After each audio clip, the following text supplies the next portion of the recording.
mon nom est Sylvain Desjardins et bienvenue sur mon podcast Envoie donc. Envoie donc, on reçoit des artistes ou des gens d'affaires qui nous racontent des moments clés de leur vie auxquels ils ont décidé d'embarquer dans des projets en disant simplement « Envoie donc, regarde, je le fais, j'embarque » et ça a changé leur vie de façon phénoménale. Cette semaine, on reçoit Charles Deschamps qui est un des cofondateurs du Bordel Comedy Club qui va nous raconter son parcours du moment où il faisait du sport extrême de BMX jusqu'à aujourd'hui. Et puis, on a des belles histoires, c'est un très bel épisode, je suis très heureux de l'avoir reçu. Donc, bonne écoute tout le monde. Merci d'être venu. Ça fait plaisir d'être là, content. Première question. Shoot. Pourquoi tu as accepté l'invitation? Pourquoi j'ai accepté l'invitation? Ben, je t'aime bien. Ça fait plusieurs fois qu'on se croise puis que sur des événements, sur des shows, je t'aime bien. Puis jaser d'entrepreneuriat, jaser d'humour, c'est un peu la seule chose que j'aime dans la vie. Oui. Pas la seule chose, mais une chose que j'aime beaucoup. Fait que pour moi, c'était un plaisir de venir ici. Écoute, je suis super content de t'en recevoir. Écoute, on va commencer. On va y aller peut-être en graduel, OK? On va y aller en graduel. Rapidement, tu es un gars de sport extrême. J'étais. Non, mais... J'ai plus la shape, mais j'étais, ouais. Shape ou pas, dans ta tête, ouais. Ça reste extrême, je suis convaincu. Tu aimes ça de te shooter à l'adrénaline. C'est un besoin dans ma vie qui est très prenant. C'est un besoin qui est prenant. Ben, c'est cool. J'aime mieux... C'est cool, mais c'est dangereux. Aimer passer proche de se péter la gueule, c'est le fun comme vie, mais des fois, ça donne que tu te pètes la gueule parce que t'aimes ça passer proche. Ouais. Fait que c'est le côté négatif de la chose. C'est juste que t'as des séquelles. J'essaie de pas trop les montrer, mais ouais, je suis un peu magané de la vie. T'es-tu, genre, quand tu te lèves le matin, c'est pénible ou c'est gérable? En fait, c'est quand que je fais du sport, que là, je suis capable de rien faire. Là, j'ai des problèmes de genoux, de poignets, d'épaule. Mais les commotions cérébrales fait que j'ai beaucoup de problèmes. Je cherche mes mots. Comme là, juste là, j'ai des problèmes d'attention, j'ai des problèmes de mémoire. Puis je pense que ça va aller de pire en pire, mais j'essaie de le cacher. Là. Oh, ben écoute, ça peut gérer. C'est ton nom déjà, c'est quoi? Ah, je sais pas. Moi non plus, je m'en souviens pas. Puis, ben écoute, on va starter à patente. OK. Quand tu étais jeune, OK? Ouais. Tu es un gars de quelle ville, toi? Montréal, Rosemont, Petite Patrie, born and raised. Full Montréal, à l'intérieur de ça. Puis, qu'est-ce qui t'a... On va commencer. Qu'est-ce qui t'a amené dans le sport extrême? Il y a un moment dans ta vie... J'ai vu un gars qui s'appelle Jimmy Run, qui est un Canadien, faire du BMX au X-Games à RDS. OK. Puis c'était décidé. C'est ça que je veux faire dans la vie. J'ai demandé à ma mère si on peut aller m'acheter un BMX. Elle m'a dit non. Là, on a attendu jusqu'à ma fête. On est allé m'acheter un BMX Super Cycle chez Canadian Tire. Ah oui? Puis c'était parti. C'était décidé que j'allais faire ça dans la vie. J'avais 11 ans. Puis... Le Super Cycle, c'est du Canadian Tire. Chromé, là.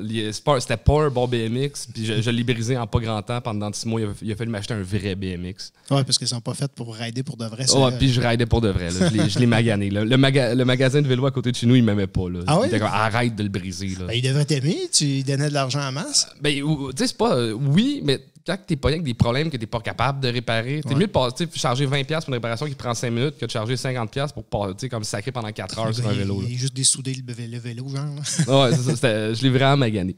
Puis, écoute, quand tu as starté ça, c'est aussi où tu commençais à faire ton... C'est au premier TAS, je me suis inscrit à un cours là-bas avec un gars qui est devenu mon idole. OK. Il s'appelait Pedro, c'était un professionnel, lui, il faisait ça dans la vie, puis c'était mon idole, je voulais être ce gars-là. OK. Puis j'ai fait ça, je me sauvais la nuit pour aller faire du BMX. T'es sérieux? Ouais, mes parents pensaient que j'étais couché, je débarrais la porte de la cage, je m'allais faire du BMX toute la nuit, j'en revenais, puis je dormais durant mes cours. Cool, ben t'étais passionné ça. J'étais vraiment passionné. Puis j'étais bon à l'école, fait que ça paraissait pas trop dans mes notes. Pas. Non. T'avais pas encore eu de commotion? J'avais pas encore eu de commotion. Mais ma première commotion, ça n'a pas été long. Je l'ai eu la première journée que j'ai eu mon premier vrai BMX. T'es pas sérieux? Ouais. C'est quand même drôle comme anecdote. Je me suis pété la gueule vraiment solide. Fracture de la mâchoire, dent brisée, pointure sur le menton, fracture du poignet. Puis quand je me suis réveillé de ma commotion, je cherchais mon ancien vélo. Parce que j'avais oublié que j'avais été acheter ce vélo-là. Okay. Puis là, ma mère était dans le skatepark. Elle était comme, voyons, on va pas que ton vélo, on s'en va à l'hôpital. Pas que ton vélo, on va à l'hôpital. Puis je cherchais mon vélo, je le trouvais pas. Parce que je cherchais l'ancien. Puis là, mais non, c'est lui ton vélo, on était l'acheté aujourd'hui. OK, t'avais comme. J'avais oublié. Là. Une marche, là. Ouais, j'avais skippé cette époque-là. Puis quand j'ai vu mon nouveau vélo, je me suis mis à pleurer tellement que je le trouvais beau. J'avais des dents pétées, la mâchoire fracturée. Puis je pleure parce que je trouve mon nouveau BMX super beau. Genre. Ma mère capotait. Puis mes parents ont vraiment été cool là, de me laisser aller là-dedans temps plein. Là. Oui, parce que j'ai des enfants. Puis quand ils s'orientent vers quelque chose qui est dans juste de se fendre en deux, je les empêche pas, mais je me dis, il n'est pas choisi. Pour moi, c'est un gros sujet de chicane avec ma blonde parce que pour moi, je veux pas forcer mes enfants à aller faire du BMX, mais j'aimerais ça qu'ils voient c'est quoi, qu'ils l'essayent à la limite. Puis pour elle, c'est comme, non, Charles, regarde-toi. Je veux pas que mes enfants finissent comme toi. Puis je suis comme, c'est un peu méchant, mais moi, j'aimerais vraiment ça, au moins qu'ils l'essayent. Ben oui, écoute, moi, j'en faisais, mais vraiment plus amateur. Moi, j'avais genre le vélo distribution consommateur. Là, j'étais un peu plus vieux. Je me rappelle des magasins de distribution consommateur. J'allais commander mon vélo. Mon premier BMX, je l'ai acheté moi-même. Mes parents étaient peut-être trop cheap ou je sais pas quoi. Puis moi, j'ai commencé à travailler à 11 ans pour me payer mon premier vélo. Puis mon premier, je l'avais acheté moi-même quand distribution consommateur, je l'attendais après le rouleau, il arrivait. Puis comme de raison, la première affaire que j'ai faite du wallet avec, mais j'avais oublié d'attacher à en avant. Fait que ça va le parti. Ma première découverte, c'était l'asphalte. Mais je comprends que les parents, ils ont peur que leurs enfants se laissent, mais n'empêche, là, tu t'avais broyé, tu avais les dents pétées dans la gueule, tu étais en sang, puis tu broyais parce que tu trouvais ton nouveau vélo tellement beau. Tellement beau, puis là, à cause de la fracture de la mâchoire, les médecins m'avaient dit, je pense que c'était 4 mois sans faire. Puis ma mère pensait que j'allais abandonner. C'est comme, il s'est fait vraiment mal. Puis tout ce que je voulais, c'était remonter sur mon vélo. Puis la journée des 4 mois, j'étais déjà sur mon vélo, puis je recommençais. Puis ça a vraiment été ça ma vie jusqu'à temps que j'aille 24 ans. Puis là, les médecins ont fait comme les commotions, ça va faire. T'as atteint ta limite. Voilà, j'ai atteint la limite. La prochaine pourrait être la dernière, ce qui fait un peu peur. Ah oui, oui. Oh, j'ai busté le budget. Donc, tu peux pas te battre, tu peux pas rien faire. Non, je peux pas me battre. Je me suis jamais battu dans la vie. Tu peux pas être doorman dans ton propre bar. Non, je pourrais pas être doorman. Mais c'est vrai, sans joke, c'est... Puis à l'époque, on n'en parlait pas beaucoup des commotions cérébrales. Ouais. Mais je prenais pas ça vraiment au sérieux. Puis là, plus qu'on voit des études sortir là-dessus, plus qu'il paraît que ça cause la dépression, ça cause plein d'affaires. Ouais. Fait que c'est un de mes stress dans ma vie, puis j'essaie de pas trop y penser. Bon, quand tu tiens occupé, j'ai l'impression que tu n'as pas le temps de t'attarder à tes problèmes vraiment. Puis, écoute, chaque personne peut gérer ça. Mais comment de fois tu t'es pété la gueule? Mais y a-tu des fois que pendant que tu tombais, là, pendant la chute, pas à la chute, mais pendant la chute, tu disais mauvaise idée ou mauvais move ou j'aurais dû faire ça? Souvent, ça se passe super vite, mais il y a une des barques que je me rappelle que c'était incroyable. Je faisais le show de la mi-temps des Alouettes. OK? Puis il installe des jumps, puis il fait quand même noir. Il y a des spotlights. Mais je pars en backflip. Mais à cause qu'il fait noir, j'ai mal calculé mes affaires et j'ai pas assez spiné. Sauf qu'il fait noir, je vois pas le jump. Mais la foule s'est rendu compte avant moi que j'allais me péter la gueule. Fait que le monde crée des « oh ». Puis là, je suis comme « Puis là, j'ai pas tourné assez. La roue d'avant a coincé sur la fin du jump. Puis je me suis ramassé à terre. Je me suis pas blessé, mais juste le feeling d'avoir 20 000 personnes qui font « oh ». Puis là, tu fais comme « oh ». Ça, c'est vraiment la débarque que je me rappelle le plus clairement dans ma tête de comme ça va mal se passer. Le genre d'affaire que s'il y avait eu des caméras GoPro qui filment le monde, tu dis « oh » avant, puis toi qui tombes, t'as arrêté vraiment. Peut-être que j'aurais pu me voir sur l'écran, genre. C'est rare, ça paraît que les gens ont anticipé ta chute. Puis, généralement, comment de temps après une chute, tu ressautais sur le j'avais un style très cascadeur, puis très, je m'en fous, très punk. Fait que, tu sais, je me rappelle à un moment donné, j'étais à Trois-Rivières, j'ai pas eu une commotion cérébrale encore. Puis j'appelle mon père, j'ai genre 15 ans, je suis comme « Père, je sais pas où je suis. Peux-tu venir me chercher? » Il me fait comme « Ben, t'es à Trois-Rivières, je m'en viens te chercher. » Mais là, c'est Montréal, Trois-Rivières, c'est 1h30 de char. Fait que j'ai retourné faire du BMX en attendant que mon père arrive. Fait que tu sais, c'est ça. Il y a des affaires que, tu sais, comme tu te brises un poignet, tu te brises une jambe, tu peux pas, mais tu sais, je me suis déjà duct-tapé le poignet parce qu'il était brisé pour continuer à en faire. Là, ça marchait pareil. Ça fait, ouais, mais là, il fait encore mal aujourd'hui à cause de. J'ai pas fait attention. Tu l'as duct-tapé, mais tu l'as pas laissé guérir. Non, j'ai pas fait. Je disais pas la vérité à ma mère sur quand le médecin me disait arrête pour tant de temps. Je disais, il y a du 4 jours. Oui. Toi, tu repartais, mais lui, t'avais dit 4 mois. Oh, oui, j'ai vraiment pas fait attention. Si c'était 4 jours, tu repartais tout de suite. Puis à un moment donné, c'est ça qui est fou, c'est que, tu sais, à un moment donné, ça devient ton métier. Puis quand tu es 3 mois blessé, tout le monde augmente de niveau sauf toi.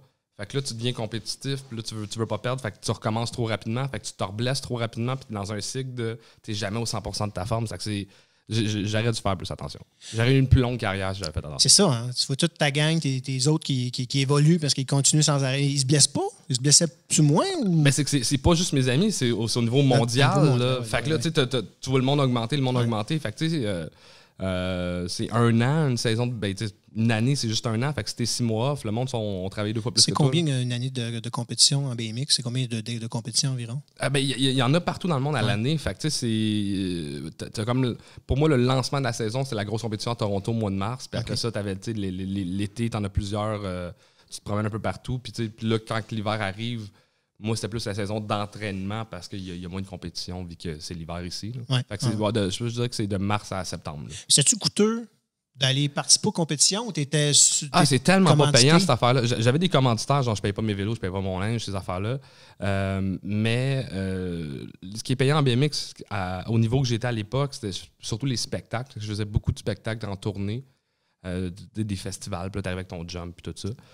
Mais les compétitions, c'est pas super payant. Mais les frais d'inscription, ça peut être 100$ t'inscrire à une compétition, mais il faut que tu payes ton voyagement, ton hôtel et tout ça. C'est que souvent, le commanditaire peut t'aider à ça. Okay. Mais je faisais plus mon argent avec les spectacles qu'avec les compétitions. Parce que, mettons, ma médaille de bronze au X Games de Chine m'a donné 500$ US, genre. Ou 1500$, je m'en rappelle pas. Bronze au X Games de Chine, ça t'a donné 500$. Ou 1500$, je m'en rappelle pas. C'était genre vraiment... Pas un gros montant. Ça payait même pas le billet d'avion, là. Puis t'avais un commanditaire là-bas qui payait tes frais. J'habitais là-bas pendant ce temps-là. OK, t'habitais en Chine, c'est vrai. T'habitais en Chine. Tu parles-tu mandarin? J'en ai perdu beaucoup. Mais comme ni hao, ni sao, ça c'est correct. Mais plus que ça, j'ai déjà une blonde qui parlait ni français ni anglais. Ah non, elle parlait juste mandarin. Juste mandarin. Bon. Fait que j'étais correct, mais là, j'en ai perdu comme ça. Je l'ai étudié un peu à l'université. J'ai 3/4 d'un certificat en chinois. Ah oui? Qui me sert à rien. Ça sert à rien. Ben, ça va t'en servir un jour, je suis convaincu. Je pense pas. L'humour en chinois. Ben, quartier chinois à Montréal, va pratiquer ça. Ben, honnêtement, c'est que, tu sais, quand tu penses à ça, un Louis-José Hood vend 300 000 billets dans une population de 6 millions. Ouais. Imagine être pas pire en Chine. Tu as une population d'1 milliard. C'est fou, hein? T'sais, un open mic près dans un stade, là, c'est fou, là. Mais je suis pas assez bon en mandarin. C'est pas assez bon? Ou tu serais-tu game de... Je serais même pas game d'essayer. Ben, peut-être un jour faire un 5 minutes, mais vraiment d'aller essayer de faire carrière là-bas. T'es pas carrière là-bas, juste le thrill de le faire en chinois. Le thrill, je l'essayerais une fois. Tu sais, en quartier chinois, on fait un open mic là, puis c'est toi qui l'anime ou whatever, mais en chinois. Mais en même temps, l'humour, c'est tellement, c'est tellement des virgules, des mots que... C'est vrai. Je serais curieux. Puis même, il n'y a pas beaucoup de stand-up en Chine. En fait, je pense qu'il n'y en a même pas. Tu as des comedy clubs pour les expatriés, puis en anglais. Je pense qu'il y en a même en français. Mike qui a joué là-bas. Ouais. Mais je pense qu'il n'y a pas tant de... Parce que tout est super checké là-bas. Ouais, je sais. Fait que t'as pas full le droit de dire des affaires controversées. Fait que tu te fais gonner en sortant du show. Ouais, c'est ça. Fait que c'est... Hey, tout le monde, on est full d'accord avec le gouvernement. Ouais, yeah! Ha, ha, ha! Fait que ça fait pas du stand-up écœurant. Non, c'est vrai. Puis, écoute, après ça... donc, toi, tu t'es shooté pendant l'adrénaline, le défi, pendant toutes ces années-là, en faisant du BMX. Après ça, à un moment donné, tu arrives à un moment... Ben, t'as-tu fait d'autres choses que le BMX? As-tu fait du skate ou... Je faisais beaucoup de... Ben, juste du BMX. J'ai gossé sur... je suis capable de faire de l'unicycle, du skate un peu, puis du rollerblade. Là, je suis capable du vélo de montagne. J'ai même mis des commanditaires en vélo de montagne. Okay. J'ai fait 2 compétitions dans ma vie. Mais c'était vraiment le BMX. Mais ma mère, ça la stressait beaucoup que je fasse ça. Fait que j'ai essayé de rester à l'école tout le long de ma carrière. OK. Fait que j'ai eu 3/4 d'une technique en gestion de commerce, puis 3/4 d'un certificat en chinois. Que j'ai jamais fini. T'as dit 3/4, mais j'ai pas fini. Il faudrait que j'ai fait 10. C'est pas... J'aimerais ça avoir un diplôme universitaire. Ouais. Il me servirait à rien. Mais non, ça sert toujours un peu à de quoi. Là. Personnellement, je pense que le chinois va te servir un peu moins là. Peut-être, mais sur retraité. Peut-être. Mais ce qui me gossait avec le certificat en chinois, c'est qu'il n'y avait pas assez de monde qui s'inscrivait au cours. Ouais. Fait que pour finir le certificat, le nom du certificat, c'est langue et culture asiatique. Ouais. Pour avoir tous mes crédits, il fallait que je prenne des cours de japonais. Parce qu'il n'y avait pas assez de monde en chinois avancé. OK. Fait que là, j'étais comme, j'apprendrai pas le japonais juste pour dire que j'ai un diplôme. Là. OK, il n'y avait pas assez de monde qui voulait apprendre le chinois ici. Ouais. Ben, c'était à Montréal que ça se passait. Oui, c'était à l'UQAM. Puis vu que c'est langue et culture asiatique, tu as des cours sur le cinéma asiatique, tu as des cours sur la culture, sur, tu sais, comme plein d'affaires par rapport à la Chine puis par rapport à l'Asie. Ouais. Il me manquait des crédits, puis il n'y avait plus de cours de langue qui étaient assez remplis. Fait que là, j'étais obligé de prendre d'autres cours par rapport. Tu payes la prof à toi tout seul, vous dire, je suis tout seul. Parce que moi, quand j'étais allé à Shanghai pour refaire dans le temps, puis j'avais un monsieur une gang que j'ai rencontrée qui vivait là, des Québécois, pour apprendre à parler la langue. Eux, ils me parlaient de la complexité. C'est tellement moins pire qu'on pense, je trouve. Ouais. Tu sais, comme l'anglais est vraiment plus simple que le français, le chinois est plus simple que l'anglais. Ah oui? Oui, je veux dire, comme, tu sais, mettons un répondeur. Ouais. T'es pas obligé d'apprendre le mot répondeur. Faut que tu saches le mot machine de télécommunication puis réponse. T'as 3 mots pour T'as 3 mots, mais tu sais, tes 3 mots-là, ils servent dans plein d'affaires. Ouais. Fait que c'est tous des mots très, très de base. Tu veux dire un verbe au futur, tu dis juste le mot futur. Tu veux dire un verbe au passé, tu dis juste le mot passé. Tu veux dire féminin. Tu sais, mettons, j'ai des enfants, Puis tu dis, j'ai un gars, j'ai une fille. Tu fais juste dire, j'ai enfant masculin, j'ai enfant féminin. Il n'y a pas de... Okay. Tout est super simple. Tout est super basic. Là. Parce qu'il me parlait, c'était l'intonation. Oui, les tons. Le même mot peut dire 4 affaires différentes selon le ton. Comme, tu sais, maman puis cheval, c'est le même mot. OK. Mais c'est quoi le maman? Ma, puis ma, c'est... Je pense, là, de mémoire, c'est loin. De toute façon, je pense pas qu'il y a... Bon, peut-être qu'il y aura quelqu'un qui va me challenger. Il va challenger ça. Mais, tu sais, comme si tu dis... c'était l'anniversaire à ma mère hier, le monde va comprendre, personne ne va penser que c'était l'anniversaire à mon cheval hier. Ouais. Tu sais, le monde... À moins qu'il y ait une écurie, là, il y a des chances. Je te dirais que c'est quand tu connais pas les tons, tu as plus l'air de parler avec un gros accent dégueulasse que vraiment d'avoir de la misère à se faire comprendre. Tu as l'autre personne de l'autre côté qui dit, écoute, ça ressemble à un cheval, mais je sais qu'il parle de sa mère, c'est correct. Ouais, c'est un peu insultant pour ma mère, mais... c'est insultant pour la mère. Parce que c'est ça, moi j'avais pris, quand j'étais à Shanghai, j'avais pris l'avion, j'étais allé là, pas de traducteur à rien, moi mon fournisseur, il m'accueillait, puis je me suis dit, garde, ça va être correct. Puis en arrivant à l'aéroport, moi, je me suis dit, écoute, il va y avoir du monde qui va pouvoir m'aider. Puis finalement, personne ne parle anglais. Non, au début, moi, j'étais allé là, ça fait quand même longtemps. J'avais 17 ans la première fois. Ça fait qu'on parle de 2004, 2005. Fait que j'avais pas d'iPhone avec traducteur. Fait que je m'étais acheté un Polaroid, puis je prenais des photos des affaires que j'ai besoin. Fait que là, je m'étais traduit une photo des toilettes, une photo de la bouffe. T'es pas sérieux? C'est comme ça que je me débrouillais, là. T'avais une pile de photos Polaroid que je traînais avec moi. C'était ton langage. Pour me débrouiller pour au début. Te démerder. C'est cool, ça. Ben, c'est vraiment hot. Ben, t'as pas le choix. T'avais-tu beaucoup de photos? Ah, une dizaine. Là. Okay. Mais après ça, tu connais les mots comme toilette. Comme t'as pas le choix d'apprendre les mots pour te débrouiller à la base. Tu mettais-tu le mot sur ta photo?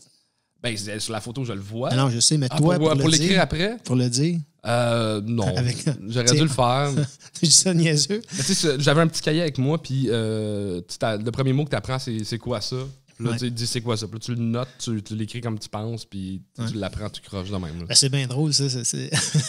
Parce que moi, au début, je me disais, il va arriver avec un esprit de catalogue. Ah non, j'avais. Une catégorie pour dire, bon, OK, c'est tout ce qui est relié à la salle de bain. OK, les sorts sont. Ah ouais. Mais il y a quelque chose qui est tellement le fun. T'sais, la Chine coûte pas cher, puis je te dirais qu'avoir de l'argent règle beaucoup de problèmes. Tu sais, comme, mettons, moi, ce que je faisais, j'avais une journée de congé par semaine là-bas. Je prenais le métro, je débarquais quelque part.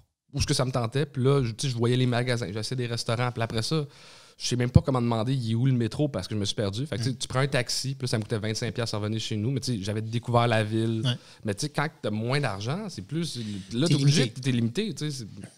T'es limité. Mais je me rappelle quand j'étais allé encore là à Shanghai, puis j'étais arrivé à l'hôtel. Ben, premièrement, on rentre à l'hôtel d'aéroport, ça a pris une séance parce que le chauffeur de taxi m'amenait totalement dans une autre direction. Ah, puis il essaye de te grosser. Puis là, moi, il y avait le TV Tower à Shanghai. Puis là, moi, je savais que par rapport au TV Tower, je devais être à peu près dans ce coin-là. Puis lui, il s'en allait dans une autre direction. Puis là, j'essayais d'y expliquer, puis encore là, il n'y avait pas de téléphone intelligent encore dans ce temps-là. J'avais mon petit cric de livre que je m'étais acheté avec des phrases. Oh. J'essayais de baragouiner quelque chose, je faisais des signes que non, c'est pas là qu'on va. Finalement, on s'est rendu, mais ça coûtait pas tant cher. Les taxis étaient vraiment pas cher. Mais la meilleure anecdote, c'est mon petit frère. Okay? Lui, il est venu faire du... Mon frère aussi, c'est un gars du sport extrême. Ouais. Il est venu en faire avec moi pendant 6 mois. Lui, il est encore... Non, il est blessé, lui, avec. Il est magané. Puis lui, quand il était en Chine, on a passé devant un Walmart en taxi pour l'hôtel la première journée. Puis le lendemain, c'était « Hey, je vais m'acheter un vélo au Walmart, je vais pouvoir me promener dans la ville, ça va être le fun. » Fait que pas un taxi, puis là, il écrit Walmart. C'est un peu compliqué, mais il se rend au Walmart, il s'achète un vélo, il sort du Walmart avec son vélo, puis il est comme « Hey, j'ai aucune calice d'idée comment revenir. » Tu sais, comme t'es à l'autre bout du monde, c'est écrit en mandarin partout. Tu parles pas un beau du mot mandarin, puis là, il est comme... Faut que je reprenne un taxi, mais là, je viens d'acheter un vélo, qu'est-ce que je fais? Fait que, tu sais, il a braillé, puis après ça, il a réussi à payer un taxi avec sa carte d'hôtel, puis il l'a suivi en vélo, puis il a réussi à se rendre finalement. Là. Ben, tu sais, même au restaurant aussi, des fois, le restaurant de l'hôtel, il y avait. C'était tous des menus juste écrits en texte. Ouais. Il y avait pas encore l'image. Puis là, moi, je me promenais d'une table à l'autre pour essayer de voir ce que le monde mangeait. Puis là, j'ai du poulet. Là, je faisais à poule dans le restaurant. Tu sais, puis le gars me regardant en disant c'est demeuré. Mais c'est demain que j'ai réussi à manger quelque chose qui a de l'allure. Fait que j'ai peut-être mangé un oiseau qui n'aurait aucun rapport au poulet. Ça se peut. Mais ça valait du poulet. Fait que moi, la bouffe est bonne. Fait que, la bouffe est bonne. Ben, bonne, mais la seule place, c'est ceux qui font manger sur leur vélo.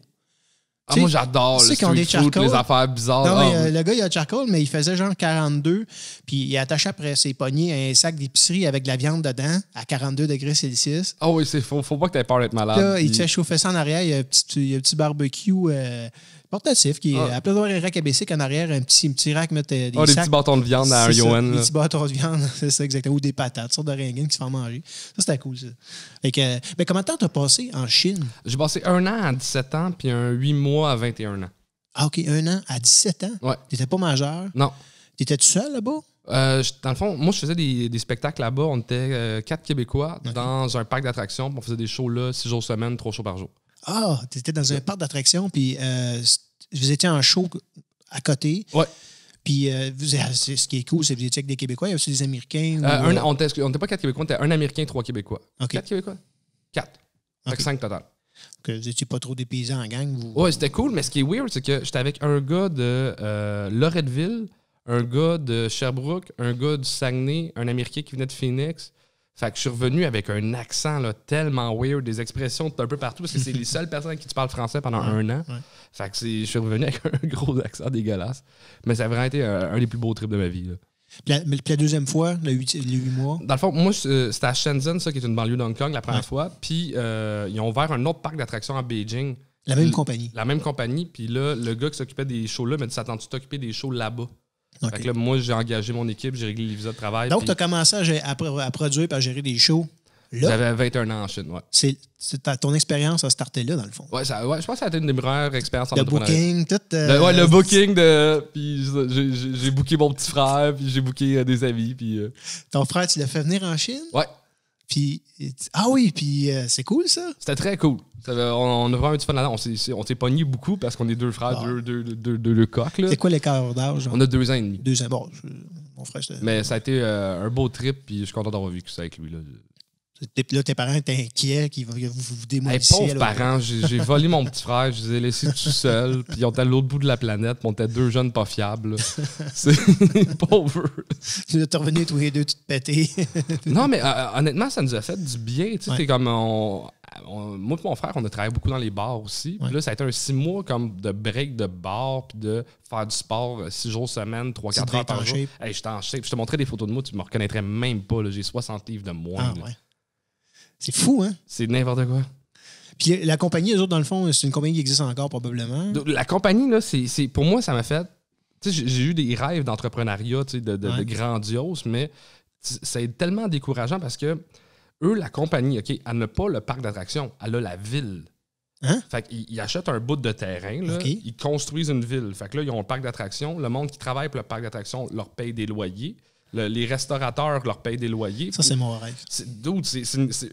Ils sont achetés une game de sim. Là. C'est n'importe quoi. Puis, on parle de multimilliardaires qui gèrent cette affaire-là. Puis pour eux, c'est tellement... C'est un jeu, là. Le dépanneur, l'épicerie, les tout maisons, tout est à eux autres. Ouais. Tout leur revient. C'est démentiel. Puis tu donnes un salaire au gars qui travaille pour toi, mais il le dépense dans ta ville. Fait que tout te revient. Là. C'est de l'argent. Tu payes un coupon, finalement.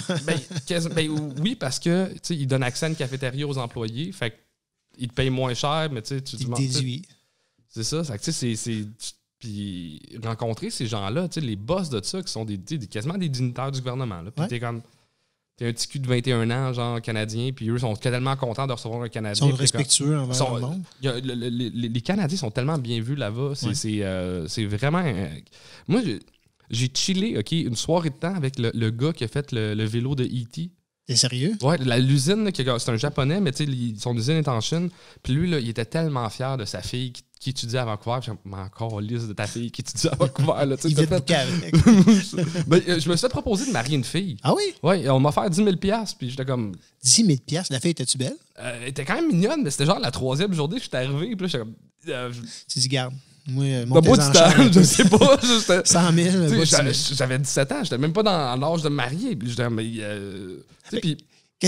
Comment ils ont fait ça? Là? Ils te connaissaient de réputation ou whatever? Ça fait des années. Ça faisait déjà 5-6 ans qu'il y avait des shows là-bas faits par des Canadiens. Puis ils veulent que ce soit des Blancs qui fassent des spectacles de sport extrême. C'est super raciste, mais pour eux, c'est un sport américain. Puis... C'est plus vedette. C'est plus grandiose pour eux autres d'avoir des étrangers que des Puis les Américains sont plus chers puis ont plus mauvaise réputation que les Canadiens. Fait que ça fait super longtemps que c'est des Canadiens. Puis c'est des gars que j'ai connus plus jeunes qui m'ont offert la gig à un moment donné. Là. que si tu fais du vélo BMX, c'est en Chine que ça se passe. Décolle va-t'en là-bas. En C'est fait, ça? C'est plus ça? Ben, oui, puis non. Moi, je trouve que la Chine est un maudit beau spot parce que c'est comme les joueurs de hockey qui vont jouer en Russie parce qu'ils sont pas assez bons pour faire la Ligue nationale. Ouais. Fait que, tu sais, moi, j'ai fait des X Games de Chine parce que je suis pas assez bon pour faire les X Games aux États. Là. Tu sais, c'est un peu ça. Là. Bon, écoute, tu t'es trouvé ton change en masse là-bas. Oh, moi, j'ai gagné. Là. Mais je suis encore intrigué par l'histoire du 10 000 $. Comment ça s'est passé? C'était weird, OK? Oui. Tu sais, le monorail à la ronde, Ouais. il y avait la même affaire. Je pogne le monorail pour m'en aller des spectacles jusqu'à la cafétéria. Ouais. Mais là, c'est que je suis pogné dans une cabine de 4 personnes, puis il y a un monsieur avec sa fille. OK. Puis là, il me dit, ah, t'es Canadien. Puis là, on jase un peu. Puis il me dit, ma fille, t'as trouves-tu cute? Puis là, je suis comme, oui, tu sais, c'est malaisant. Elle est à côté de Je peux moi. dire que puis- c'était un laideron. Puis elle était cute, mais tu sais, c'est malaisant un père qui dit ça de sa Ouais, fille. c'est Je fais, bizarre. oh oui, super mignonne. Puis comme, mais toi, tu voudrais-tu la marier puis aller au Canada? Je fais, ben, pas là. Puis il dit, ben, je te donnerais genre un 10 000 US. Ça. Voyons donc. Puis là, moi, je suis comme, j'avais hâte que ma station arrive. Ben Vrai, là, j'étais malaisé. OK, comme- j'étais dans le train. On est dans le petit monorail, Puis lui, là. il est là, t'as fait cute, Ouais, je te donne 10 000 je te donnerais 10 000 ça t'as ramène marié, au tu sais, parce Canada. que pour eux, c'est super tough de sortir de la Chine. Puis, Ah ouais? rentrer au Canada, on dirait qu'il y a plus de perspectives d'avenir. Puis pour eux, c'est quelque chose. Fait que, tu sais, il m'a offert ça. Puis je fais, non. Tu dis pour 10 000, tu peux t'ouvrir un dépanneur. Mais il peut même pas. Faut qu'il arrive ici pour Ouais, l'ouvrir. c'est ça. Mais ça, c'était assez space. C'est vraiment space. C'est vraiment space. Ben, peut-être que ça aurait été une autre vie totale. Là. Lui, tu connaissais-tu, monsieur? Était-tu Non, entrepreneur ou c'était un non, nobody? c'était un nobody. Je suis pogné dans le monde d'oreille avec un Fuck. inconnu. Là. OK, c'est même pas un gars qui travaille Non, avec toi, qui te non. connaît, qui connaît ton histoire. Non, rien. pas en tout. Là. Un Genre, inconnu. Il voit un répète Canadien, un tata. Puis, Marie ma fille, ah ouais, 10 000. C'est une drôle d'affaire. c'est spécial, là. Tu sais, puis même, quand je te disais, j'ai eu une blonde qui parlait ni français ni anglais. Ouais. Elle, En Chine. En Chine. Ouais. On s'est rencontrés, elle m'a donné son numéro de téléphone. On a eu une date avec un chaperon, OK. qui était une de ses amies plus vieilles qui nous checkait pas qu'on fasse je sais pas trop quoi. Puis à notre deuxième date, on s'est embrassés, puis elle s'est mise à pleurer. Voyons donc. Puis là, je suis comme, pourquoi? J'ai fait de quoi? C'est-tu trop rapide? Genre, tu peux t'embrasser? Puis elle est comme, non, tu comprends pas. C'est que je sais que qu'est-ce que tu vas faire, c'est que tu vas avoir du fun avec moi cet été, puis après ça, tu vas retourner au Canada, puis tu me marieras pas. Puis je suis comme, oh oui, c'est exactement ça. Là. OK, tu peux pleurer, mais c'est. On va faire 10 000, j'ai dit non, attends pas des miracles. Mais pour elle, c'était comme, tu sais, ça me fait beaucoup de peine que tu ne vois pas un avenir certain là-dedans. Puis là, on a notre deuxième date. Là. Comme ça doit être lourd là-bas, les rencontres. Mais ça dépend parce que tu as du monde qui sont super américanisés. Ouais. Mais elle, tu sais, elle vient d'un village super pauvre, vient travailler à Beijing pour faire de l'argent, pour envoyer de l'argent à sa famille. Ouais. Fait que tu sais, c'est des valeurs très, très conservatrices. Puis pas le droit de faire l'amour avant le mariage. On n'a même pas fait l'amour. On n'a pas couché ensemble. On était une couple de mois à se fréquenter. Ça doit être Puis... décevant. Des fois, tu t'attends pendant 10 ans, puis tu te rends, oh merde. Mais tu sais, moi, je le voyais plus. Je dis que c'était ma blonde. C'était plus une amie qu'on se tenait la main puis qu'on frenchayait un peu. Mais tu sais, c'était tellement cool de. Tu sais, elle était prof au primaire. Ouais. Tu sais, j'étais passé une journée à son école.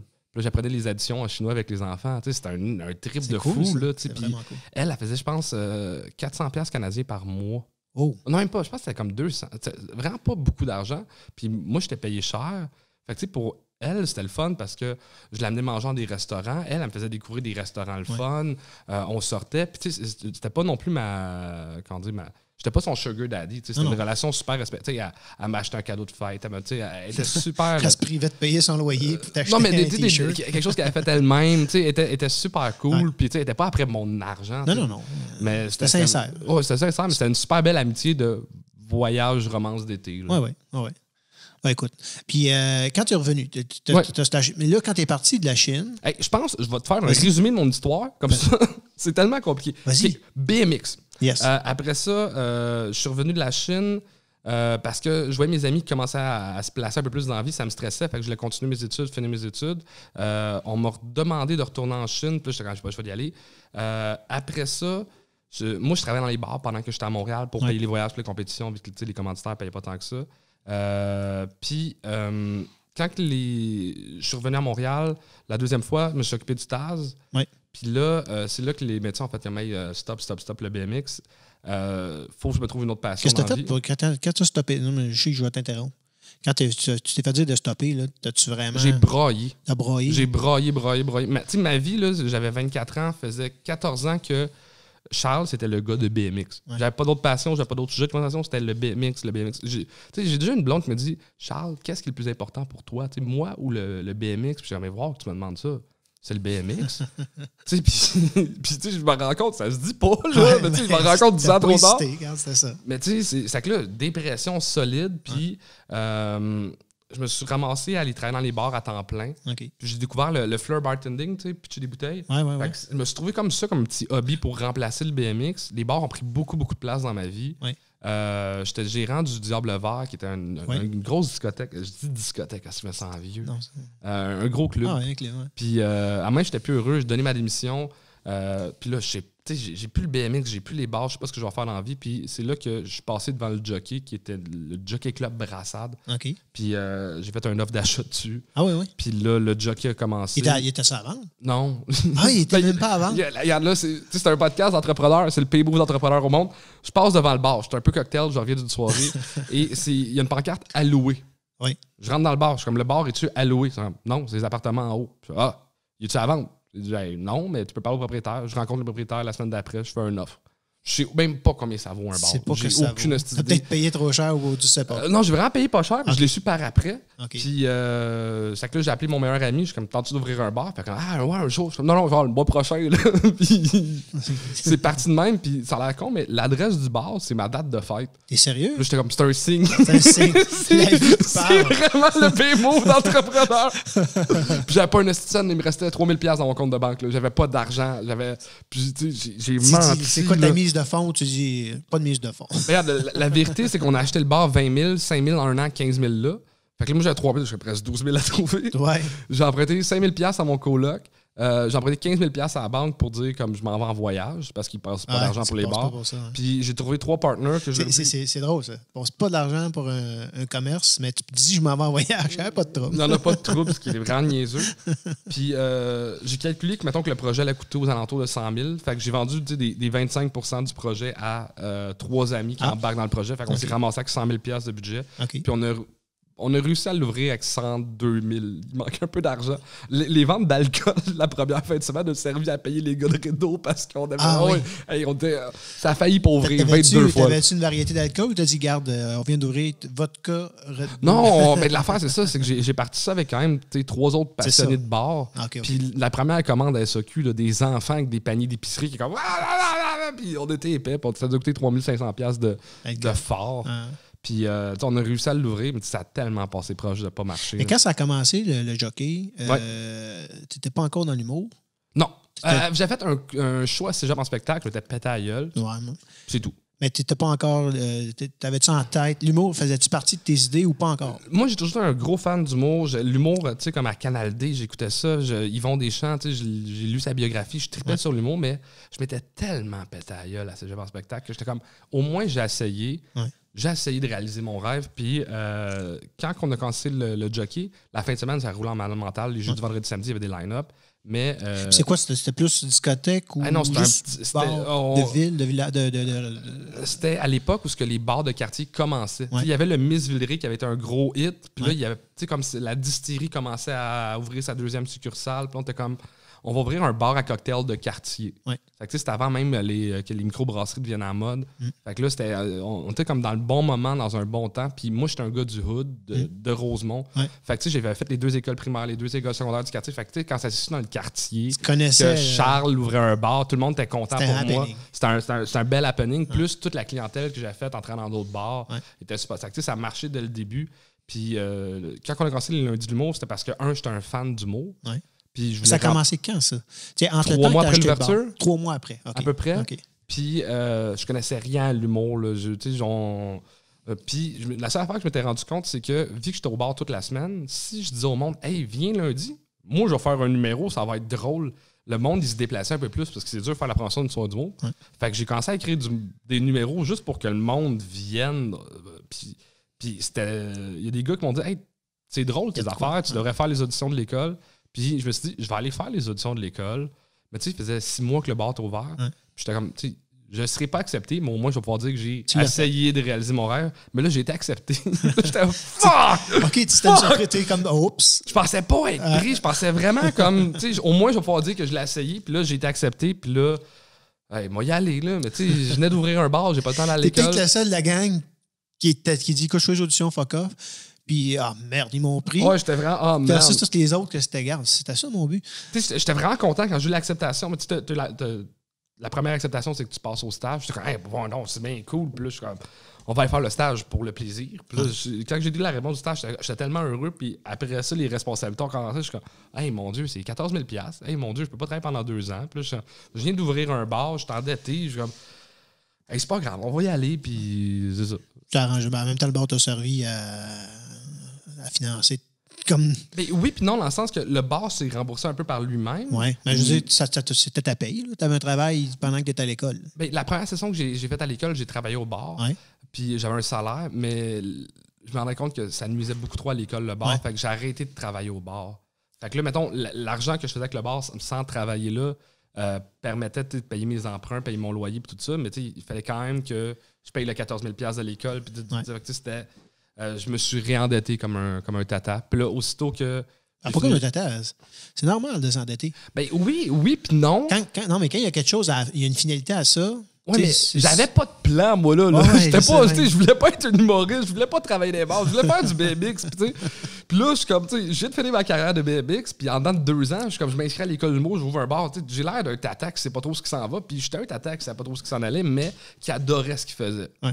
Fait que, tu sais, j'étais quand même chanceux. Mes pions étaient bien placés sans avoir de plan d'affaires ou de plan de vie, là. Ben, écoute, moi, j'ai jamais vu l'investissement d'aller à l'école ou peu importe. Moi, je suis un entrepreneur, fait que quand j'investis, des fois, je ne suis pas à 100% sûr de ce que mes affaires, mais même quelqu'un qui s'endette pour se scolariser, peu importe ce qu'il fait, c'est pas une mauvaise dette. T'sais, une mauvaise dette. Ben, l'école de l'humour, moi, je vois du monde rentrer là qui ne devrait pas dépenser 16 000 $. Ouais, mais ça, c'est pas pire qu'un gars qui va s'acheter un Harley Davidson, puis après 2 ans, il est tanné. Ouais. Ou un gars qui va s'acheter, il va se marier trop vite. Ça, c'est des mauvaises décisions. T'sais. Mais je pense que peu importe dans quelle formation que tu vas suivre, ou même investir dans un projet, ça rend la vie cool. Ben, j'ai tellement aucun regret de toutes ces affaires-là, genre fois 1000, mais des fois, je fais des conférences sur l'entrepreneuriat, puis. Je suis posé de dire aux jeunes, faites-vous un plan d'affaires. Moi, j'ai zéro fait ça. Là. Non, mais plan d'affaires, là, j'ai eu une vingtaine de compagnies, là, les très grosses, là, c'est dans plusieurs dizaines de millions. Là, puis ce qui arrive, c'est que ton plan d'affaires, là, il marche au début pour faire plaisir aux banquiers ou whatever, mais jour 2, là, ça chire. Ça chire. Ouais. En fait, je pense pas qu'il faut un plan d'affaires, mais il faut que tu connaisses la business dans quoi tu t'embarques. Ouais. De comprendre ta compétition, comprendre, y a-t-il de la rentabilité à aller chercher, potentiellement, du moins. Ça, oui. Tu sais, comme le bar, on n'avait pas de plan d'affaires, mais on voyait les nouveaux bars de quartier popper. On était comme, hey, c'est un bon spot, hey, c'est pas cher le loyer, hey, c'est cool, hey, je connais du monde dans le quartier. Tu sais, comme, il y avait une réflexion. Il y a l'intuition aussi. Ouais. Quand tu as une affaire, l'intuition, elle joue pour beaucoup. Puis le bar, aujourd'hui, est rendu à 8 ans. Puis la durée moyenne d'un bar, c'est 3 ans à Montréal. Tu l'as vendu? J'ai vendu mes parts, oui. Tu as vendu tes parts parce que tu t'es occupé. Là, on va souligner. Donc, tu es à l'École nationale de l'humour. Tu fais ton 3 ans, je pense. C'est 2 ans. C'est 2 ans. Donc, tu fais ton 2 ans, ça va bien. Tu aimes ça, tu tripes. Quand tu sors de là, qu'est-ce qui se passe? C'était quoi ta vie? Tu as encore ton bar à l'époque. Qu'est-ce que tu fais? Je fais des bars. J'étais pas dans le top, dans les chouchous de la cohorte, là, dans ceux que ça part tout de suite en sortant, mais à cause du jockey, j'avais déjà mon nom de fête dans le circuit des bars. Fait que, je jouais déjà 3-4 fois par semaine. C'était pas super payant, mais j'arrivais à survivre de l'humour. Puis là, après ça, en moins d'1 an, il y a Bellefeuille qui m'est arrivé avec le projet du bordel. Ça, raconte-moi ça. C'est encore un peu n'importe quoi. C'est... dans le fond, Bellefeuille était supposé d'ouvrir un comedy club avec les 4 autres gars. Eux autres qui avaient déjà fait leur analyse ou il y avait déjà... Mais les gars sont millionnaires. Ils voulaient un comedy club. Puis Bellefeuille avait trouvé quelqu'un. Finalement, la personne n'était pas... Il venait d'avoir des enfants. Il n'y a pas le temps de s'occuper du projet. C'est Phil Roy qui a dit à Bellefeuille, Charles, il serait capable de te le faire. Okay. Fait quand même, Bellefeuille m'appelle. Fait comme, tu sais, on aimerait ça ouvrir un comedy club. On peut peut-être prendre un café. Je prends un café avec. Puis là, je suis comme, je suis game de te l'ouvrir. Parce que, tu sais, c'est offert sur un plateau d'argent. C'est comme, on est des millionnaires. On veut un comedy club. On s'en calisse du budget. Je suis comme, on va te le faire. Puis là, moi, je pousse ma ligne un peu loin. Je fais, je vais le faire à une condition, je vais être partenaire. Puis là, il dit, ouais. Puis là, je fais, oh shit, OK. C'est ce gars-là. Mais là, moi, je commence à faire des recherches sur des locales, des fonds de commerce à acheter, des bars à acheter. Puis je magasine pour le petit medley. On passe proche d'acheter la boîte à Marius, on passe proche. Puis là, ça commence à être de plus en plus concret. Fait que là, pourquoi pas, une question même, sûrement une question de configuration, mais le jockey n'était pas dans... pas de permis de spectacle. Ah oui, à cause de des mecs, il y a du monde qui vit en haut. Oui. Okay, c'est une espèce de zone grise avec la police de tu as le droit de faire des soirées d'humour, tu as le droit, mais si on te donne un permis de spectacle, c'est que tu as le droit de faire venir Metallica jusqu'à 3 h du matin. Fait qu'on t'en donnera pas de permis de spectacle. Ouais. Fait que, mais si tu annonces un comédie club, là, il te faut un permis de spectacle. C'est plus touché. Fait que le jockey ne pouvait pas marcher pour ça. Puis là, quand c'était rendu plus proche de la finalité, là, je demande à François, je suis comme, OK, là, il faut que je crée la compagnie, j'ouvre le compte de banque. Quand tu me disais, là, budget illimité, là, on parle de combien? Puis là, je m'attends à 2, 3, 4 millions. Puis il me dit 150 000. je pleure. Ça fait 6 mois que je cherche des locales. Toi, peut-être t'étais à des millions de budget. Moi, il y a un de mes amis qui venait d'acheter la boîte à Marius qui allait transformer en Das Beer, qui est un bar brasserie de type allemande. Puis là, j'étais comme, je te l'achète. Je viens de l'acheter, Charles, je suis en train des Renault. Non, je m'en calais, je te l'achète. Tu savais pas comment. OK, bah, t'as le vendre le double. Je suis comme, OK, là, je pense que c'était une histoire de 600, 700 000, j'allais l'acheter parce que le spot était bon, la grosseur était bonne, tout était parfait. Ouais. Mais là, comme. C'est la boîte à Marius. Ouais, qui était sur Papineau-Rosemont. Papineau-Rosemont, ouais. Moi, j'étais comme, c'était un esti de bon spot. Il y a un stationnement, tu sais, comme, il y avait de quoi de le fun, pas trop loin du métro Rosemont. C'était une possibilité. Mais là, quand j'ai appris que j'avais 150 000 $ de budget, j'ai broyé. Qui est correct pareil, parce qu'il y en a qui ont... Mais ouvrir un bar avec 150 000 $.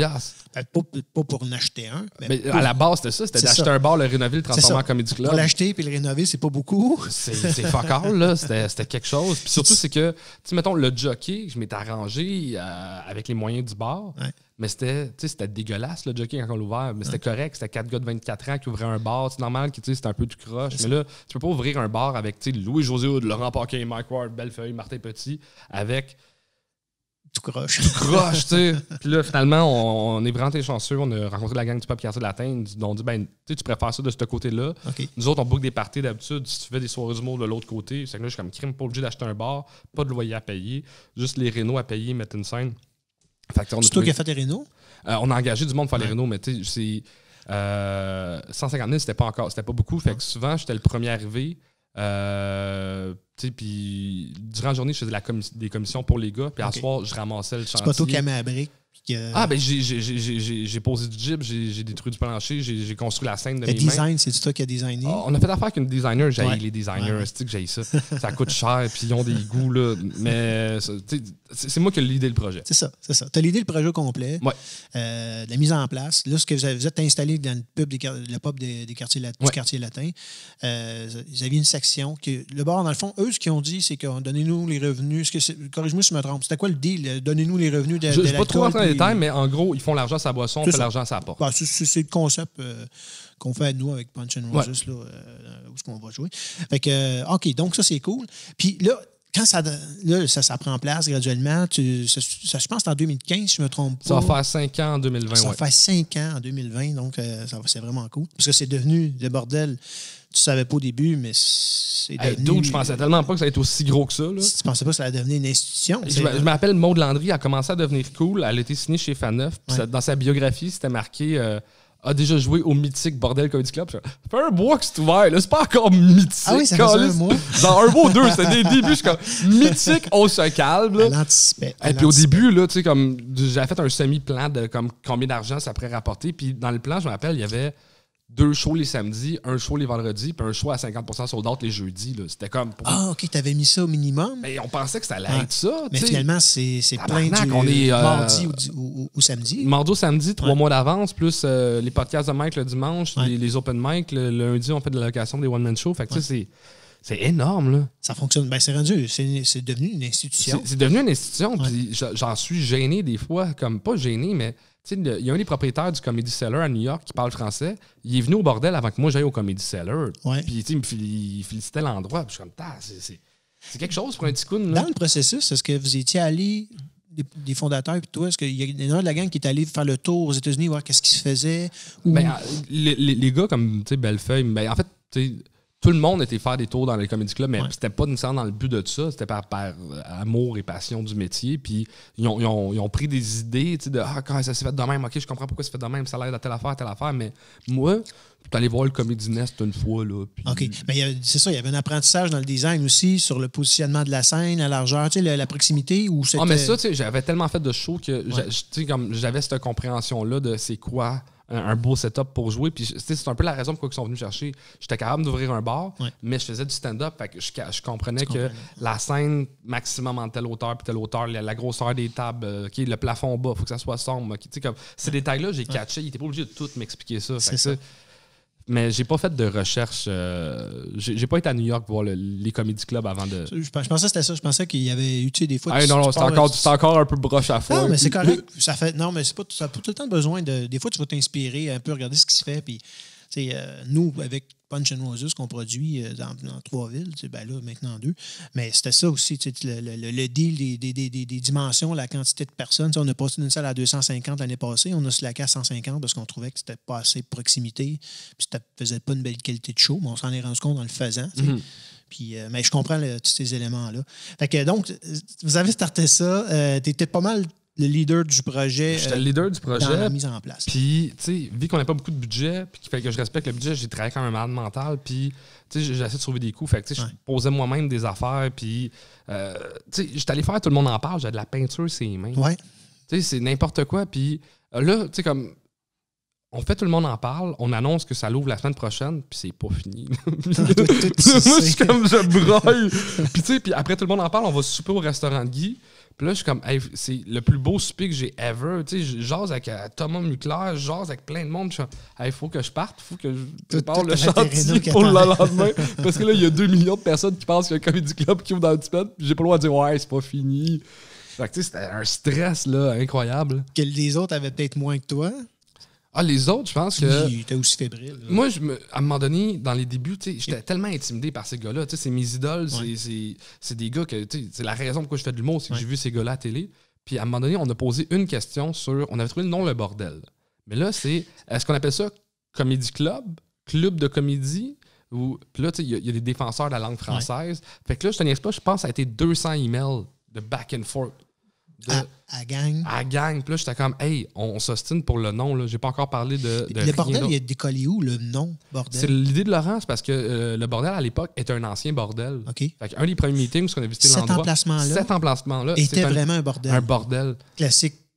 Avec des putes, là, puis tout, là. Fait que le nom était excellent. Tout ça, le nom, le bordel, facile à trouver. Mais là, après ça, mettons juste le mot Comedy Club. Mike est très comme. C'est un comédie club, là. On va arrêter de jouer ces mots. Puis là, il y en a qui. Tu sais, c'est le respect de la langue française, puis c'est super noble. Mais là, moi, il faut que je me batte avec Martin Petit contre Mike Ward. Puis là, je suis comme. Hey, j'ai pas le goût d'être dans le milieu de ça. Fait que là, fais des recherches, appelle à l'Office de la langue française. Puis là, je me rends compte que si on fait comédie, puis là, il y a une petite étoile dans le milieu. Puis là, c'est marqué club. C'est plus un mot, c'est une énumération. Fait que c'est de la comédie, c'est un club.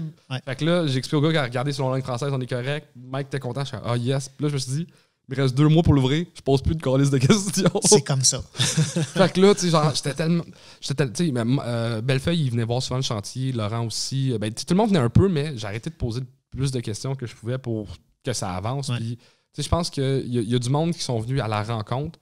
Qui sont venus, après ça, une semaine avant Tout le monde en parle, voir l'étendue des travaux, puis ils sont venus à l'ouverture. Eux autres, il y avait un projet clé en main. Oui, c'était un projet clé en main. C'était toi la clé. C'est stressant, là, c'est des idoles, puis tu sais, c'est quelque chose. Là. Puis la première fois que j'ai rencontré ces gars-là, tu sais, c'est tous des humoristes, ça compte des anecdotes, puis ça jase. Mais là, moi, on m'avait dit, hey Charles, t'as pas 2 heures à présenter le projet, t'as 1 demi-heure parce que Louis-José doit partir. Fait que là, j'ai 1 demi-heure pour tout leur expliquer le projet. Puis là, ça jase. Puis là, j'essaie de couper la parole en punchant. Mais essayer de puncher devant tous ces gars-là. Puis ça parlait du bye-bye à Laurent Paquin. Fait que là, moi, je dis, je l'ai écouté, moi aussi, Laurent, ton bye-bye. J'étais correct. Mais eux, ils prennent pas ça pour une joke. Juste l'air du kid qui est fucking arrogant, qui vient de sortir de l'école. Tout le monde me regarde comme... Puis ça a tellement fait mal, ce regard-là. Là, j'étais, fuck. Puis je l'ai pas accusé. Je fais, bon, voici le projet. Puis, t'as sauté de ça, t'as aussi. Man, c'était malaisant. Là. Je m'en veux tellement de ce moment-là dans ma vie. Là. Toutes tes idoles qui sont devant toi, t'es tout énervé. Puis là, ils te regardent tout avec un regard de comme. La nervosité, des fois, tu fais m'embarquer dans la mauvaise action. Ça, c'est drôle. Toi, t'es mort en dedans. Je suis mort en dedans à ce moment-là. Là. Puis, écoute, jour 1. C'est sûrement les billets. La vente en ligne, étais-tu déjà activée ou tu n'étais pas rendu là encore? Là? On a fait un show de test, puis la vente en ligne était activée, puis je pense que ça sold out tellement vite qu'on a rajouté des spectacles, un 3e show le samedi à minuit, puis là, on a rajouté des shows le mercredi, le mardi, puis là, Mike a commencé avec ses podcasts le dimanche, puis là, à un moment donné... les humoristes chialent parce que c'est bien trop tough de jouer au bordel. Fait que là, Mike, il met beaucoup de pression pour qu'on parte un open mic, un open mic. Puis là, Bellefeuille, il fait comme, hey, c'est rendu 4 mois d'attente de faire l'open mic, il faut faire un 2e open mic. Il n'y a personne qui a 2 open mic. Puis je dis, on va être les premiers. Puis OK, on part un 2e open mic. Puis là, il y a encore 4-5 mois d'attente. Ouais, puis là, c'est ça. Fait que tu sais, c'est n'importe quoi, là. Ben, c'est pas n'importe quoi. C'est un beau succès. Ah, c'est le plus beau des succès, là. C'est parce quelque que, chose. Normalement, tu es là, tu n'as plus besoin de ça se remplit bien. Tu peux booker d'avance. L'argent rentre d'avance. C'est un beau projet d'affaires. C'est rare que dans une compagnie, tu réussis à tout ficeler ça ensemble pour que ça arrive à ce résultat-final-là. Puis ce qui est drôle, là, puis qui est triste en même temps, c'est que chaque fois que je disais, j'ai fait des conférences sur l'entrepreneuriat, je disais, travailler avec des gens passionnés, des gens qui sont passionnés, c'est contagieux, puis ça va marcher. Fait que, la raison pourquoi ça marche, c'est que c'est tous des gros fans de stand-up qui aiment leur métier. Fait que c'est pour ça que ça marche. Mais travailler avec du monde qui veulent pas faire d'argent parce que c'est pas leur but. Pas leur but de faire de l'argent avec le bordel. Moi, ça me fait capoter. Parce que, tu sais, moi, j'essaie de sauver des 100$ là, puis des 200$ là pour que la business, ça va super bien. Tu sais, je suis très fier à la fin de leur montrer des beaux chiffres d'affaires, faire comme, regardez, tu sais, ça va bien, on peut mettre de l'argent sur telle affaire, telle affaire. Tu tricotes fort. Je tricote fort, puis là, après ça, genre, sans vouloir être méchant, là, tu sais, j'en ai un qui va faire comme, hey, on devrait installer telle affaire, puis tout le monde, ouais, puis je suis comme, c'est 30 000$! Mais tu sais, c'est ça la beauté du projet. Les gars, c'est encore lisse de l'argent, là, tu sais. Ils veulent pas perdre d'argent avec ce projet-là. Puis on s'est remboursé la mise initiale, puis on a fait de l'argent. Mais au début, c'était ça me dérange pas de perdre la mise initiale, mais je veux pas remettre d'argent. C'était ça la commande. Mais là, tu sais, comme il y a de l'argent. Puis les gars, la salle de podcast, non, encore lisse. Il y a 7 caméras là-dedans à 3000$. Puis tu sais, c'est OK, tu sais, c'est cool. Ben, en même temps, les podcasts donnent beaucoup, beaucoup de visibilité à tous les gens qui ne sont pas de Montréal, tout le Québec au complet, la francophonie, on pourrait même dire la francophonie, les Québécois qui vivent, et même Français qui vivent en dehors, connaissent le bordel. Ouais. Donc, c'est bon pour l'image de marque. Puis cette salle-là, par contre, est utilisée exclusivement en ce moment, par les gens du bordel. Les gens du bordel. Puis peut-être éventuellement faire de la location, mais pour le moment, tu sais, on sait même pas trop. Il y a tellement d'équipements chers qu'on sait pas trop comment ils marchent.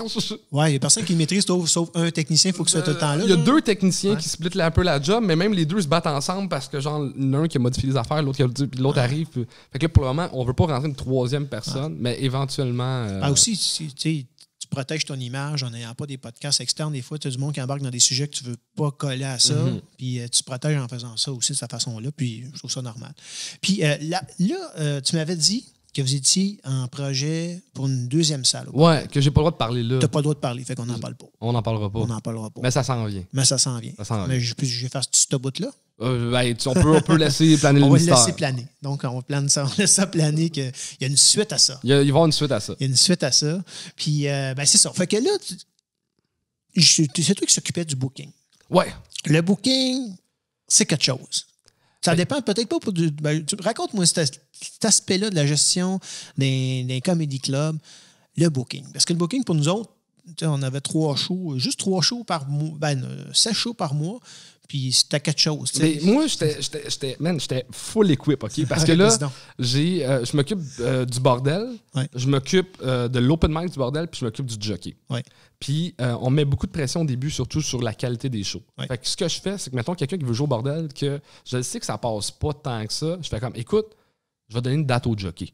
Puis là, quelqu'un qui me demande une date au jockey, que je suis pas sûr qu'au jockey, je fais, hey, je vais donner une date à l'open mic du bordel. Okay. Fait que j'avais comme, j'avais mon camp école pour peu importe ce que je voulais faire. Fait que ça, c'était cool.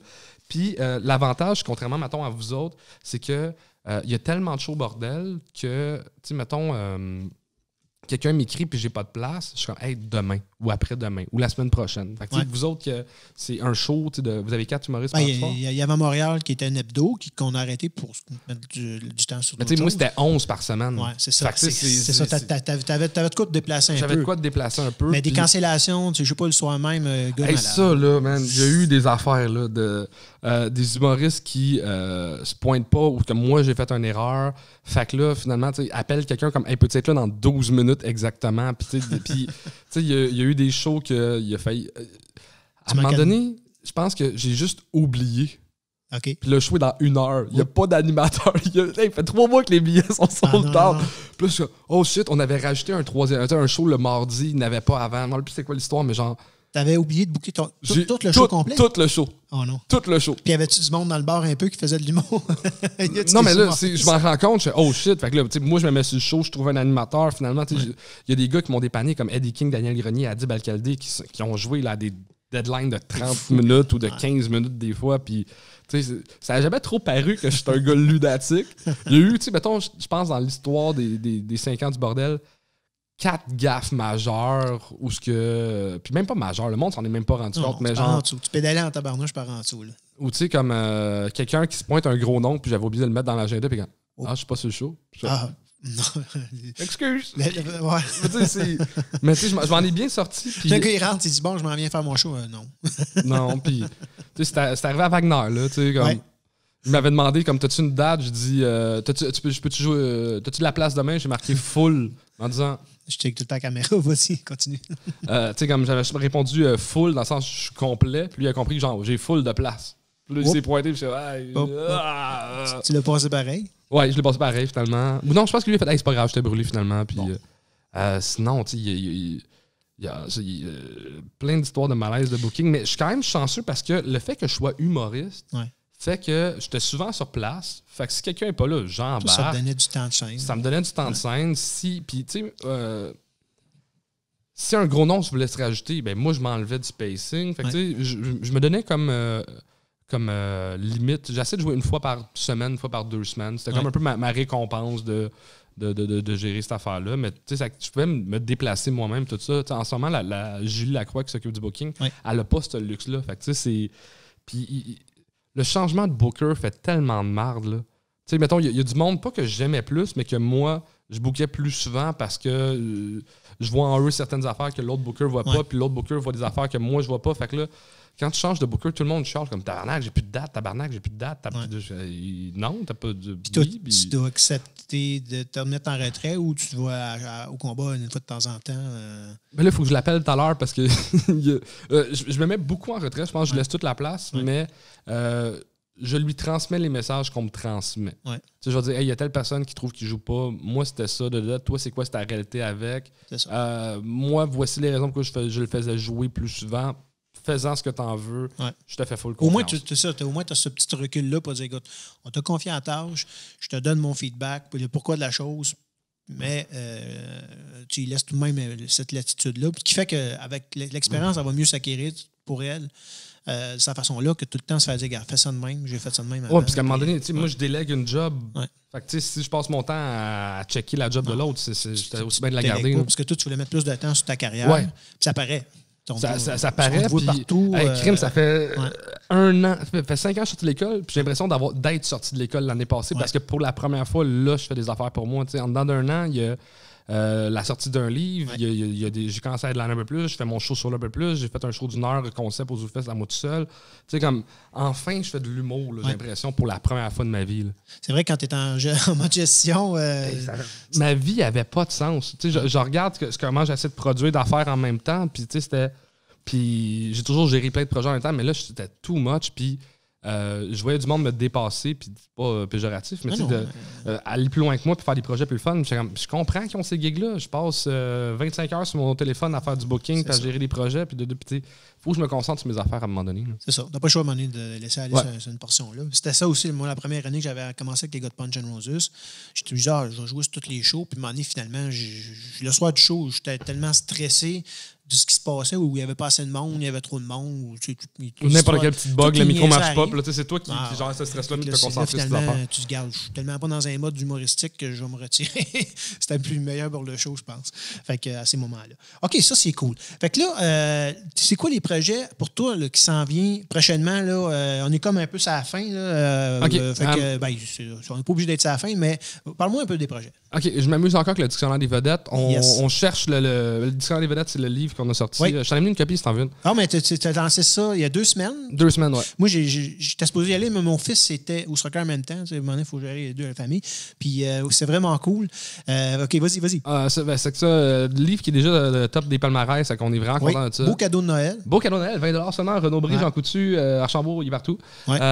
Fait que ça, là, on s'amuse avec le compte Instagram. On a des idées de projets, mais ça, encore Compte Instagram, tu avais déclenché 60 000. On en vient de clencher 60 000. Ouais. Fait que ça, on a du fun avec ça. Puis moi, ma page Facebook est à 4 000. Fait que ça serait le fun, ça balance un peu tout le monde. Peut-être un peu vers sa page perso. Sinon, je suis en train de travailler sur un projet de... il y a C'est quoi les potins, là, mon genre de petit vlog podcast que je m'amuse avec ça. Ton podcast, je le trouve vraiment cool. Il a starté ça, c'est sa 3e ou 4e émission qui sort demain. Demain, 4e, ouais. 4e, qui C'est quoi les potins? Puis, raconte. J'ose de ma semaine en humour, on voit un peu les dessous, je raconte un peu ce qui se passe. Ouais. Fait un peu moitié podcast, moitié vlog. Ouais. C'est des épisodes genre de 8 minutes, c'est short and sweet. Puis j'ai bien du fun à faire ça. Non, j'aime ça. Je l'écoute souvent. 3 fois qu'il a sorti. Ça vient de commencer. C'est trop fois. Mais j'étais au gym, j'écoutais ça. Je riais tout seul dans le gym. Le monde me regardait, j'étais fou. Fait que non, c'est vraiment cool comme émission. Par rapport à ça. Le prochain gros projet, on dirait que. Quand j'ai commencé à faire de l'humour, je faisais beaucoup d'humour un peu plus noir. Oui. Je pense que c'était parce que j'avais besoin d'avoir des réactions parce que j'étais stressé. Oui. Puis là, après ça, je suis tombé en amour, j'ai une blonde, puis j'étais heureux. Fait que je faisais de l'humour vraiment plus noir. Puis là, on dirait que ça va toujours bien avec ma blonde, mais je réapprends à faire de l'humour noir. Puis là, j'ai du fun. Là.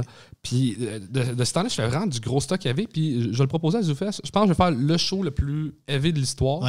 Genre public averti. Puis ça va être ça mon projet de l'année, créer l'heure la plus heavy possible parce que je pense que j'ai une facilité à aller dans ces affaires-là. Puis tu sais, sans de le faire intelligemment. Ouais. Fait que là, je m'amuse à créer cette affaire-là, puis j'ai du fun, mais des fois, ça va mal, là, ça passe pas. Mais j'ai du gros fun à faire la ligne de cet humour-là est mince, mais quand tu réussis à flipper l'autre bord, c'est beau. C'est juste beau, là. J'ai fait un nouveau numéro à l'Open Mic du Bordel. Puis l'Open Mic du Bordel, le monde sont gentils, sont généreux, puis c'était tellement élevé que quand on m'a déprésenté, ça l'a pas applaudi. J'ai jamais vu ça. Il y a du monde qui ont ri, mais le monde, il se sentait mal de rire, mais genre... Puis là, c'était Charles Deschamps. Même pas un... Rien. C'est genre, bye. Puis là, ça fait une dizaine de fois que je fais le numéro, puis c'est le numéro que je me fais le plus parler. Après, le monde sont comme, oh mon Dieu, man, oh wow, oh shit. Puis là, je serais peut-être rendu à une demi-heure d'EV, mais EV intelligent, puis là, le but, ce serait de me rendre à 1 heure pour faire l'affaire, le show le plus noir de l'histoire. À ZooFest ou... Ben, ZooFest n'est pas encore accepté, je ne l'ai même pas encore proposé. Ouais, c'est ça. Mais tu sais, il va être souvent dans un festival quelconque. Il va être à quelque part. M'amuser à le produire, mais c'est vraiment faire le show le plus évident. Parce que tu as une de tes skills qui est le roasting. J'adore les roasts. T'adores le roast. Moi, je vais te raconter une histoire drôle. Ben, pas drôle, c'est zéro drôle. C'est juste que je commence à faire de l'humour. Ça fait 3 ans, 4 ans, je sais pas. Et j'allais au bordel souvent. Là, je suis assis, ça donne un open mic. Il y a un gars chaud raide, vraiment chaud raide. Un peu gay, le gars, il se met du rouge à lèvres avant de commencer. Pas grave qu'il est gay, c'est pas le sujet, c'est juste pour t'aider à peut-être retracer le gars. Et puis, il est sur stage, puis quand il embarque, il fait juste dire la shit sur toi. Il te connaît pas. Ouais, cette histoire-là. Il te connaît pas. Je pense qu'il te connaît pas. Là. C'est moi dans mon cas. En fait, ce qui est arrivé, ce gars-là, c'est qu'il a fait l'open mic vraiment 3 mois avant. Okay. Il s'était pété à gueule, puis moi, je l'avais ramassé parce que quand j'animais l'open mic, je roastais tout le temps le monde qui se plantait. Ouais. Puis le gars ne l'a pas pris. Okay. Fait que c'est pour ça qu'il est venu, puis qu'il a décidé de faire un numéro sur moi.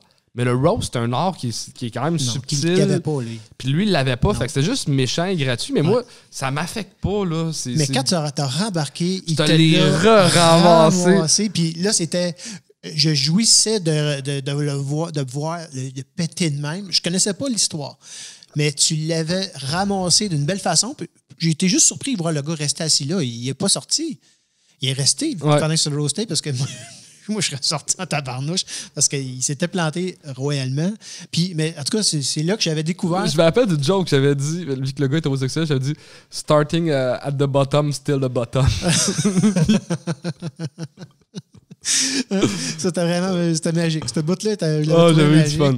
Puis, c'est ça, des fois, c'est une mauvaise idée. Si tu vas faire un open mic, niaise pas les animateurs. Ben, tu peux le faire. Il faut que ça soit fait de bonne guerre. Mais lui, c'était pas de bonne guerre.